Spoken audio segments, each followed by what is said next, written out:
ഷാഹി കബീർ തിരക്കഥ എഴുതുന്നു, കുഞ്ചാക്കോ ബോബൻ നായകനായി അഭിനയിക്കുന്നു. ആ കോമ്പിനേഷൻ നമുക്ക് വളരെയധികം പ്രതീക്ഷ നൽകുന്ന, ആ സിനിമയുടെ കൊമേഴ്ഷ്യൽ സക്സസിനെ കുറിച്ചല്ല പറയുന്നത്, ഒരു ഗംഭീര സിനിമാ അനുഭവം തരാൻ പറ്റുന്ന ആ ഒരു കോമ്പിനേഷൻ, നമുക്ക് വിശ്വാസം തോന്നിയിട്ടുള്ള കോമ്പിനേഷൻ. അതാണ് ഫസ്റ്റ് ഡേ ഫസ്റ്റ് ഷോ ഉന്മാദം കാണാൻ എന്നെ പ്രേരിപ്പിക്കുന്ന ഒന്നാമത്തെ കാര്യം.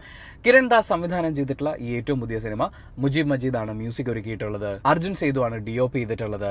സിനിമയെക്കുറിച്ച് വളരെ ചുരുങ്ങിയ വാക്കുകളിൽ പറയാനാണെങ്കിൽ പെർഫോമൻസ് വൈസ് ഗംഭീരമായിട്ടുള്ളൊരു പരിപാടിയാണ്. എന്ന് വെച്ചാൽ അതിൽ ഗംഭീര പെർഫോമൻസുകളുണ്ട്. പിന്നെ ഒരു പോലീസുകാരൻ, അയാൾ കടന്നു പോകുന്ന മാനസികാവസ്ഥ, പലതരം കേസുകളിലൂടെ കടന്നു പോകുന്ന ഒരു പോലീസുകാരൻ ഉണ്ടാകുന്ന സ്ട്രെസ്, ആ ഒരു പെർസ്പെക്റ്റീവും, പിന്നെ ഫാമിലി എന്ന് വെച്ചാൽ വളരെ പാഷനേറ്റ് ആയി ഒരു ജോലി, ഒരു കരിയർ ആഗ്രഹിക്കുന്ന ഒരാൾ, പക്ഷേ സമാധാനപരമായ ഒരു കുടുംബജീവിതം നിലവിലുള്ളതെങ്കിലും നന്നായി പോകണമെന്ന് വിചാരിക്കുന്ന ഒരു പാർട്ട്ണറും കൂടി ചേരുമ്പോൾ ഉണ്ടാകുന്ന ആ ഫാമിലി ലൈഫിലെ കുറച്ച് കാര്യങ്ങൾ, ദീസ് ആർ ഓൾ ഓക്കെ. പക്ഷേ സിനിമ കഴിഞ്ഞ് പുറത്തിറങ്ങുമ്പോൾ, പ്രത്യേകിച്ച് ഷാഹി കബീറിന്റെ തിരക്കഥയിൽ ഇങ്ങനെ ഒരു സിനിമ വരുന്നത്, നമ്മൾ ഇതിന്റെ ട്രെയിലറൊക്കെ കാണുമ്പോൾ നമ്മൾ പ്രതീക്ഷിക്കുന്ന ഹൊറർ എലമെന്റ് ഉണ്ട്, അതുപോലെ ഒരു ത്രില്ലർ, ഒരു അന്വേഷണ കഥ ഉണ്ടാവുമല്ലോ ഇതിനകത്ത്. ഈ രണ്ട് കാര്യങ്ങളും നമുക്ക് ഗംഭീരമായിട്ട് ഫീൽ ചെയ്യണമല്ലോ. അത് രണ്ടും ഗംഭീരമായിട്ട് ഫീൽ ചെയ്തില്ല എന്നുള്ളതാണ്. അല്ലെങ്കിൽ അത് ഒരുപാട് കണ്ടു കഴിഞ്ഞു, ഒരുപാട് കണ്ട് ശീലിച്ചു എന്നല്ല, നമ്മൾ പഠിച്ചു എന്ന് പറയുന്ന രീതിയിലുള്ള അങ്ങനത്തെ ഒരു കേസ് അന്വേഷണവും കഥയൊക്കെയാണ് ഇതിലുണ്ടായിരുന്നത്. ആകെ മൊത്തത്തിൽ സിനിമ കഴിഞ്ഞ് പുറത്തിറങ്ങുമ്പോൾ ചാക്കോച്ചന്റെ അടക്കം കുറെ താരങ്ങളുടെ ഗംഭീര പ്രകടനങ്ങൾ കാണാൻ പറ്റി എന്നുള്ളതിനപ്പുറത്തേക്ക് എന്നിലൊന്നും അവശേഷിപ്പിക്കുന്നില്ലാത്ത ഒരു സിനിമയാണ് ഉന്മാദം. അപ്പം അതുപോലെ പോസിറ്റീവ്സിന് ആരംഭിക്കാനാണെങ്കിൽ എല്ലാവരെയും പുകഴ്ത്തുന്ന, ആ പെർഫോമൻസിന് എല്ലാവരെയും പുകഴ്ത്താനുള്ള ഒരവസരമാണ് ഞാൻ ഉപയോഗിക്കുക. പോസിറ്റീവ് നമ്പർ 1 എന്ന് വെച്ചാൽ ഇതിലെ തിരക്കഥാകൃത്ത് ഷാഹി കബീർ സംവിധായകനായി 1-2 ഷോട്ടിലുണ്ട്. പുള്ളി ഭയങ്കര ക്യാമറ കോൺഷ്യസ് ആണോ എന്ന് തോന്നിപ്പിക്കുന്ന രീതിയിലുള്ള അദ്ദേഹത്തിന്റെ പെർഫോമൻസ് ഒഴിച്ചു നിർത്തി കഴിഞ്ഞാൽ എല്ലാവരുടെയും, എന്ന് വെച്ചാൽ അത് മോശമായിട്ടൊന്നുമല്ല കേട്ടോ, പുള്ളി ഒരു ഡയറക്ടറാണ്. അപ്പോൾ ജസ്റ്റ് കട്ട് പറയാ, ആക്ഷൻ പറയാ, നടന് ഷെയ്ക്കാൻ കൊടുക്കുക, ഇതൊക്കെയുള്ളൂ അതിനകത്ത്. അതുകൊണ്ട് ചുമ്മാ തമാശയ്ക്ക് പറഞ്ഞേ ഉള്ളൂ. അത് മാറ്റി നിർത്തി കഴിഞ്ഞാൽ എല്ലാവരും എന്ന് പറഞ്ഞാൽ ഒറ്റ ഡയലോഗ് പറയുന്ന ഒരു പോലീസ് സ്റ്റേഷനിലെ സിവിൽ പോലീസ് ഓഫീസർ വരെ നമ്മൾ ഇതിനു മുമ്പ് ഷാഹി കബീർ സിനിമകളിൽ കണ്ടിട്ടുള്ള ഒരു പോലീസുകാരനുണ്ട്. അതല്ലാതെ ചുമ്മാ ഉള്ള ഒരാൾ പോലും അവർ വരെയും ആ എക്സ്പ്രഷൻ, ആ ഇമോഷൻ, അങ്ങനത്തെ സാധനങ്ങളെല്ലാം ക്യാരി ചെയ്യുന്ന ഒരു ഗംഭീര പ്രകടനമാണ് ഈ സിനിമയുടെ ഒരു വലിയ ഹൈലൈറ്റ്. ചാക്കോച്ചന് ശരിക്കും ഇനി കുറച്ച് നാളത്തേക്ക് നമുക്ക് പുകഴ്ത്തി പറയാനുള്ള അത്രയും, എന്ന് വെച്ചാൽ ഒരു മനുഷ്യൻ കടന്നു പോകാവുന്ന ഒരു മാനസികാവസ്ഥ ഉണ്ടല്ലോ, അതിഭീകരമായിട്ടുള്ളൊരു മാനസികാവസ്ഥ, കുറ്റബോധം, പിന്നെ ലൈഫിൽ സ്ട്രഗിൾ ചെയ്യുന്ന, സക്സസ് ആയിട്ടില്ലാത്ത ഒരാൾക്ക് അയാൾ ആഗ്രഹിക്കുന്നുണ്ട്, അയാളുടെ മനസ്സിൽ കുറെ കാര്യങ്ങളൊക്കെ ഉണ്ട്, പക്ഷെ അതൊന്നും അങ്ങോട്ട് വരുന്നില്ല. അങ്ങനെ വരുമ്പോൾ ഒരു മനുഷ്യൻ നേരിടാവുന്നതിന്റെ എക്സ്ട്രീം കുറെ സിറ്റുവേഷൻസ് ഒക്കെ നമ്മൾ ഇതിനകത്ത് ഈ ക്യാരക്ടർ അനുഭവിക്കുന്നത് കാണുന്നുണ്ട്. അതൊക്കെയും ഈ പറയുന്ന ഒരു താരത്തിന്റെ ലിമിറ്റേഷൻ ഇല്ലാതെ ഒരു സാധാരണ സിവിൽ പോലീസുകാരൻ അയാളുടെ ലൈഫിൽ നേരിടുന്ന കാര്യങ്ങളൊക്കെ ഗംഭീരമായിട്ട് ചെയ്തിട്ടുണ്ട്. ലിജോ മോൾ പാർട്ട്നേഴ്സിന്റെ ഇടയിൽ, ഭാര്യ ഭർത്താക്കന്മാരുടെ ഇടയിൽ ഉണ്ടാകുന്ന വഴക്കുകളിൽ ഈ മറ്റേ ആളെ വെറുതെ തളർത്തി കളയാൻ വേണ്ടിയിട്ടുള്ള വഴക്കുകളും ഉണ്ടാവും, കയ്യിൽ നിന്ന് പോകുമ്പോൾ വരുന്ന സാധനങ്ങളും ഉണ്ടാവും. ഇവിടെ നമ്മൾ കാണുന്ന പാർട്ട്ണർ അങ്ങനെ മറ്റേ ആളെ തളർത്തുന്ന ആളല്ല, അവർക്ക് സ്നേഹമുണ്ട്, അവർക്ക് നന്നായി വരണമെന്നൊക്കെ ആഗ്രഹമുണ്ട്. പക്ഷെ ചില സമയത്ത് ഇത് കയ്യിൽ നിന്ന് പോകാന്ന് പറയില്ലേ, ആ റേഞ്ചിൽ, ആ സ്കെയിലിൽ പ്രോപ്പറായിട്ട് ലിജോ മോള് ഡെലിവർ ചെയ്തിട്ടുണ്ട്. അവരുടെ കോൺവെർസേഷൻസ് ഭയങ്കര രസമുണ്ടായിരുന്നു, എക്സ്പ്രഷൻസ് അടിപൊളിയായിരുന്നു. കയ്യിൽ നിന്ന് പോയി നിൽക്കുന്ന ഭർത്താവിനെ അവർ ഒന്ന് ഹഗ് ചെയ്യുന്ന ഒരു സീനൊക്കെ ഉണ്ട്, താൻ വാടോ എന്നുള്ളൊരു വിളിയൊക്കെ ഉണ്ട്. മാൻ, അതൊക്കെ എന്താ പറയാ, അതൊക്കെ അടിപൊളിയാണ്. ഈ സിനിമയുടെ OTT റിലീസൊക്കെ കഴിയുമ്പോഴേ കുറെ ആൾക്കാർ ഈ ക്യാരക്ടർ ഇതുമായി ബന്ധപ്പെട്ട് ഇവരുടെ കുറച്ച് ഡയലോഗുകളിലൊക്കെ ഭയങ്കര ഒരു സുഖമുണ്ട്. ആ സാധനമൊക്കെ ഒരുപാട് സെലിബ്രേറ്റ് ചെയ്യപ്പെടുമെന്ന് എനിക്ക് തോന്നുന്നു. ബാക്കി പോലീസുകാരായിട്ടുള്ളവരും എല്ലാവരും നന്നായിട്ട് പെർഫോം ചെയ്തിട്ടുണ്ട്. വിഷ്വൽ സൈഡ് പറയുമ്പോൾ ഇത്തരം ഒരു കഥയ്ക്ക് എന്താണോ ആവശ്യമുള്ളത് നമ്മൾ ട്രെയിലറിൽ കണ്ടിട്ടുള്ള ആ ഒരു രീതിയിൽ തന്നെയാണ് ഇതിനകത്ത് ഈ ആത്മാവ്, സൂപ്പർ പവർ, അങ്ങനത്തെ സൂപ്പർ നാച്ചുറൽ സാധനങ്ങളൊക്കെ കുറച്ച് വരുന്ന സ്ഥലത്ത് VFX സാധനങ്ങളുണ്ട്. കുഴപ്പമില്ല, ഇതിനത് മതി. കാര്യം ഇതിനകത്ത് ഈ പറയുന്ന പോലെ ഈ പ്രേതഭൂതാദികളെയൊക്കെ ആവാഹിച്ചു കൊണ്ടുവന്നിരുത്തുന്ന മന്ത്രവാദ സിനിമയൊന്നും അല്ല ഇത്. ഒരാളുടെ കുറച്ച് തോന്നലുകളാണ്. ആ തോന്നലുകളായി അഡ്രസ്സ് ചെയ്യാൻ തിരക്കഥാകൃത്ത് തയ്യാറാവുന്നുണ്ട്. കഥാപാത്രങ്ങൾക്ക് അത് പല രീതിയിലായിരിക്കും റീഡ് ചെയ്യാനുണ്ടാവും. പക്ഷെ തിരക്കഥാകൃത്ത് ഒരു സാധനം മനസ്സിൽ വെച്ചിട്ടുണ്ട്, അത് നമ്മുടെ മുന്നിൽ അവതരിപ്പിക്കുന്നുണ്ട്. നമുക്കും ഓപ്ഷൻ ഉണ്ട്.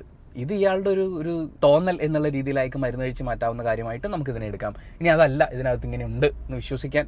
കാര്യം നമ്മുടെ നാട്ടിൽ പഴയ DGPമാരും ജഡ്ജിമാരും ഒക്കെ പല ആത്മാവിന്റെ കഥകളൊക്കെ പറയുമ്പോൾ അത് വിശ്വസിക്കുന്ന ഒരു വലിയ ജനവിഭാഗം ഇവിടെയുണ്ട്. അപ്പം നിങ്ങൾക്ക് ഇത് ഏത് രീതിയിലും കൺസീവ് ചെയ്യാനുള്ളൊരു ലിബർട്ടി തരുന്നുണ്ട്. പക്ഷെ ഭൂതപ്രേതങ്ങളെയൊക്കെ കാണിച്ച് അങ്ങനെ പേടിപ്പിച്ച് അങ്ങനത്തെ ഒരു ലെവലിലേക്ക് സിനിമ പോകുന്നില്ല. അതിന്റെ വിഷ്വൽ സൈഡിലും അങ്ങനെ ഒരു വൻ പരിപാടി ഉള്ളതുപോലെ എനിക്ക് തോന്നിയില്ല. മ്യൂസിക് നല്ലായിരുന്നു, എന്ന് വെച്ചാൽ അത്യാവശ്യം ആ ഒരു ഫീലൊക്കെ കിട്ടുന്ന, ഇതിനൊരു ചേസിങ് ഫീലുണ്ട്. അതായത് ഒരു കേസിന്റെ പുറകെ അന്വേഷിച്ച് പോവുകയാണ്, എല്ലാവരും പിന്നീന്ന് വലിക്കുമ്പോഴും ഇയാൾ മുന്നോട്ട് പോകുന്ന പോലത്തെ അങ്ങനത്തെ ഒരു ചേസിങ് സ്വഭാവമുണ്ട്. അതിനൊക്കെ അത്യാവശ്യം നല്ല രീതിയിൽ നമ്മളിലേക്ക് എത്തിക്കുന്നതിൽ ഇതിന്റെ മ്യൂസിക് ഡിപ്പാർട്ട്മെന്റ് ഒരു നല്ല പങ്ക് വഹിച്ചിട്ടുണ്ട്. മറ്റൊരു കാര്യം, ഒരു ഭയങ്കര പോസിറ്റീവ് ഒന്നുമല്ല, എന്നാൽ പോലും ചില കേസുകളിലൊക്കെ നമ്മൾ ഈ സിനിമകളൊക്കെ കണ്ടിട്ട് നമ്മൾ ഭയങ്കര ഇൻവെസ്റ്റിഗേഷൻ ഓഫീസറൊക്കെ ആയിട്ട് മാറുമല്ലോ. ഇപ്പോൾ ഒരാളുടെ ഒരു മരിച്ചു കിടക്കുന്ന ബോഡി അതിൻ്റെ പൊസിഷനൊക്കെ വെച്ചിട്ട് ഇത് കൊലപാതകമായിരിക്കും, ആത്മഹത്യയായിരിക്കും എന്നൊക്കെ നമ്മൾ വിചാരിക്കുന്ന അതിലുള്ള കുറച്ച് അശാസ്ത്രീയമായ സാധനങ്ങളെ 1-2 ഡയലോഗുകളിൽ അഡ്രസ്സ് ചെയ്യുന്നുണ്ട്. പ്രത്യേകിച്ച് കോട്ടയം നസീറിൻ്റെ ഡയലോഗുകളിലൊക്കെ ഈ ചില തെറ്റിദ്ധാരണകളെ അഡ്രസ്സ് ചെയ്യുന്നുണ്ടായിരുന്നു. ഇനി നെഗറ്റീവ് സൈഡിലേക്ക് വരാനാണെങ്കിൽ ഇതിനകത്ത് 2 ഫാക്ടേഴ്സാണ് ഒരു സാധാരണ പോലീസുകാരൻ്റെ ജീവിതത്തിലെ കഥ എന്നുള്ളതിനപ്പുറത്തേക്ക് ഇപ്പോൾ പറഞ്ഞ ഫാമിലി ആ ഒരു സാധനത്തിൽ നിന്ന് മാറിയിട്ട് 2 കാര്യങ്ങൾക്കാണ് ഇതിനകത്ത് ഒരു എക്സ്ട്രാ സാധനം വരുന്നത്. അതിലൊന്ന് ഹൊറർ എലമെന്റ് ആണ്. ഹൊറർ എന്ന് പറഞ്ഞു കഴിഞ്ഞാൽ ഒരു ചിന്ത ഉണ്ടാവുന്നുണ്ട്, ഒരു പേടി ഉണ്ടാവുന്നുണ്ട്, അത് ഇയാളെ ഫോളോ ചെയ്യുന്നുണ്ട്, അതുണ്ടാകുന്ന ഞെട്ടിക്കലുകളും പേടിക്കലുകളും അങ്ങനത്തെ കുറച്ച് കാര്യങ്ങൾ. അത് അത്ര ഗംഭീരമായിട്ട് വർക്കായോ എന്ന് ചോദിച്ചു കഴിഞ്ഞാൽ എനിക്കങ്ങനെ ഫീൽ ചെയ്തിട്ടില്ല. 2, ഇതിലെ കേസ് അന്വേഷണമാണ്. ഇതിൽ ചുരുളഴിഞ്ഞ് വരുന്ന കാര്യം അതെങ്ങനെയാണ് ചുരുളഴിഞ്ഞ് വരാൻ പോകുന്നത്, അതായത് ഇതിനകത്ത് കുറച്ച് ട്വിസ്റ്റ് ടേൺ പരിപാടികളൊക്കെ ഇതെന്തായിരിക്കും എന്നുള്ളത് നമുക്കറിയാം. ആക്ച്വലി പറഞ്ഞു കഴിഞ്ഞാൽ ഒരു ഫസ്റ്റ് ഹാഫ് കഴിഞ്ഞ് കുറച്ചിപ്പുറം എത്തുമ്പോഴേക്കും നമുക്ക് കാര്യമൊക്കെ മനസ്സിലായി, ഇതിങ്ങനെയായിരിക്കും, ഇങ്ങനെ വന്നുകൊണ്ടായിരിക്കും ഇങ്ങനെ സംഭവിച്ചത്. പക്ഷെ അതിലേക്ക് എത്താൻ ഒരുപാട് സമയം എടുക്കുന്നു. എന്നാൽ ആ സമയം എടുക്കുന്നതിനിടയിൽ കാണിക്കുന്ന കാര്യങ്ങൾ നമുക്ക് അങ്ങനെ ഒരു ഭയങ്കര സംഭവമായിട്ട് തോന്നുന്നുമില്ല. അത് കഴിഞ്ഞ് ഇത് മുഴുവൻ അനാവരണം ചെയ്തു വരുമ്പോഴും നമ്മൾ എത്രയോ വട്ടം കണ്ടിട്ടുള്ള അതേ എന്ന് വെച്ചാൽ ഇതിന് ഷാഹി കബീറിൻ്റെ ആവശ്യം ഉണ്ടായിരുന്നോ എന്ന് എനിക്ക് ചോദിക്കാൻ തോന്നിപ്പോയി. കാര്യം ഷാഹി കബീറിൻ്റെ തിരക്കഥയിൽ വന്നിട്ടുള്ള കേസുകളും കൊലപാതകങ്ങളും അതുമായി ബന്ധപ്പെട്ടിട്ട് ചുരുളഴിയൽ പരിപാടികളൊക്കെ വേറെ ലെവലിൽ നിൽക്കുന്ന പോലെയായിരുന്നു. ഇതൊരു സാധാരണ തിരക്കഥാകൃത്ത് എഴുതി ഉണ്ടാക്കുന്ന അയാളുടെ സങ്കല്പങ്ങളിലൊക്കെ ഉണ്ടാക്കിയെടുക്കാൻ പറ്റുന്ന ഒരു കഥയ്ക്കപ്പുറത്തേക്ക് ഇതിനകത്ത് അങ്ങനെ കാര്യമായിട്ടൊന്നും ഉണ്ടായിരുന്നില്ല. അതിലെ കേസ് അന്വേഷണം ചുരുളഴിഞ്ഞ് വരുമ്പോഴും നമുക്ക് വലിയ ത്രില്ലൊന്നും ഫീൽ ചെയ്യില്ല. അന്വേഷിച്ചുകൊണ്ടിരിക്കുമ്പോഴും ഈ ത്രില്ല് ഫീൽ ചെയ്യില്ല. തെളിവ് കിട്ടി എന്ന് പറയുമ്പോൾ നമുക്കൊന്നും തോന്നില്ല. ഇതാണ് സംഭവം എന്ന് പറഞ്ഞാലും ആണോ എന്ന് പറയുന്ന പോലത്തെ ഒരു ഫീലാണ്. ആകെ മൊത്തത്തിൽ നമ്മളെ അങ്ങ് പിടിച്ചിരുത്തുന്ന ഒരു സാധനം ഫീൽ ചെയ്തില്ല. ഇങ്ങനെ പോകുന്നുണ്ട്, ബോറടിച്ചിട്ട് എണീറ്റ് പോകാനൊന്നും തോന്നില്ല. എസ്പെഷ്യലി ഇവരുടെ ഈ ഫാമിലി ആ ഒരു സാധനമൊക്കെ കാണിക്കുന്ന സമയത്ത് നല്ല പെർഫോമൻസ് നമ്മൾ കണ്ടുകൊണ്ടിരിക്കുകയാണ്. ആ ഒരു കാര്യം കൊണ്ട് ദിസ് ഇസ് ഓക്കെ. പക്ഷെ അതിനപ്പുറത്തേക്ക് ഒരു നല്ല കേസ് അന്വേഷണം അങ്ങനെയുള്ളൊരു സിനിമ കാണുക, അല്ലെങ്കിൽ ഈ പറയുന്ന ഒരു പ്രേതാത്മാവ് വന്ന് അങ്ങനത്തെ ഒരു സാധനമൊക്കെ കാണാനാണെങ്കിലും ഈ പറഞ്ഞ എലമെന്റുകളൊന്നും കാര്യമായിട്ട് വർക്കായിട്ടില്ല. ചാക്കോച്ചന് സന്തോഷിക്കാം, അഭിമാനിക്കാം. ലിജോ മോൾക്ക് ഇതിലെ പെർഫോമൻസിനൊക്കെ അഭിമാനിക്കാം. പോലീസുകാർ അനുഭവിക്കുന്ന സ്ട്രെസ് എത്രത്തോളമാണ് എന്നുള്ളതിൻ്റെ ഒരു പരിധി വരെയുള്ള ആഖ്യാനം സിനിമയിലുണ്ട്. അതിനപ്പുറത്തേക്ക് ഈ സിനിമ പ്രത്യേകിച്ച് എനിക്കൊന്നും തന്നില്ല എന്ന് പറഞ്ഞിട്ട് വീഡിയോ ഞാൻ അവസാനിപ്പിക്കുകയാണ്. പക്ഷേ ഈ പറഞ്ഞത് മുഴുവൻ എൻ്റെ പേഴ്സണൽ ഒപ്പീനിയനാണ്. സിനിമ ഓരോരുത്തർക്കും ഡിഫറൻ്റ് ആണ്.